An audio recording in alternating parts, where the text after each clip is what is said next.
brothers and sisters, I want y'all to take your glass and take a utensil that you have there, okay? Take it. I want you to clang on it. Everyone do it.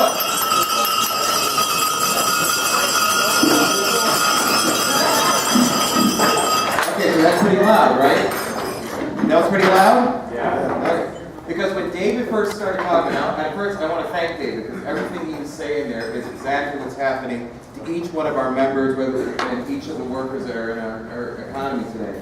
But the reason I wanted to do this, when he started talking, the members of Local 150 here, first let's give them a round of applause. Thank you, members.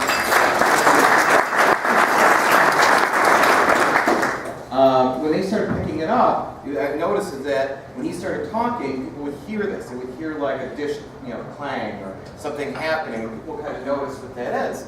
And for me, what that means is this kind of, for me, it frames for me in that little instance, kind of our work, is that sometimes, especially when it addresses to those in the labor movements, that we kind of get in our silos sometimes. That sometimes we get so involved with our members and what's happening in our shops that we forget the larger picture. And that's why I really appreciate what Dave was saying today, because what he was doing is he's trying to paint a picture of what's happening to workers across this area and across this country.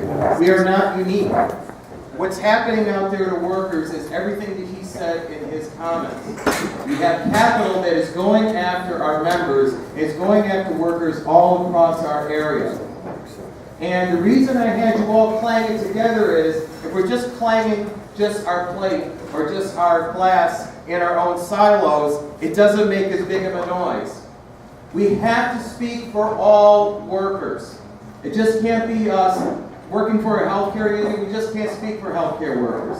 Whether you're in the building trades, the industrial sector, the private sector, we can't get involved in these petty little things that separate us.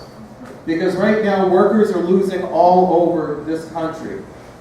It's becoming, capital has gone after the labor movement because we know that we are the last thing that is standing between them and what they really want to create. A workforce that they are largely succeeding at doing. A workforce that is temporary. A workforce that doesn't have moorings. It doesn't have a responsibility to one another. And that's not the values we hold true as members of the labor movement, do we, brothers and sisters? Hermanos y hermanas. Si se puede. Si se puede. Because let me say this too. My grandparents came here just like the workers there came here. They came here for a better opportunity. They came here because they wanted to live, to provide for their family. That's what life should be. It shouldn't be how much profit margin can I put into Labor Ready's stock portfolio. The reason why TIAA-CREF, which was founded for teachers, which was founded so that they can have a retirement. The reason that they do that is because of the way the system's rigged. Brothers and sisters, as the last remaining institution that fights for workers, we have to basically sit there and go, the system has to change.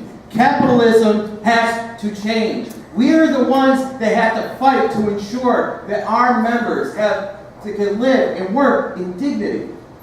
We cannot sit by. And what that means is we have to figure out, how do we work together? How do we learn to clang our glasses together, make the noise, and really talk all as one? Because if we don't, I'm afraid that what David, the picture he's painting, is going to become a reality.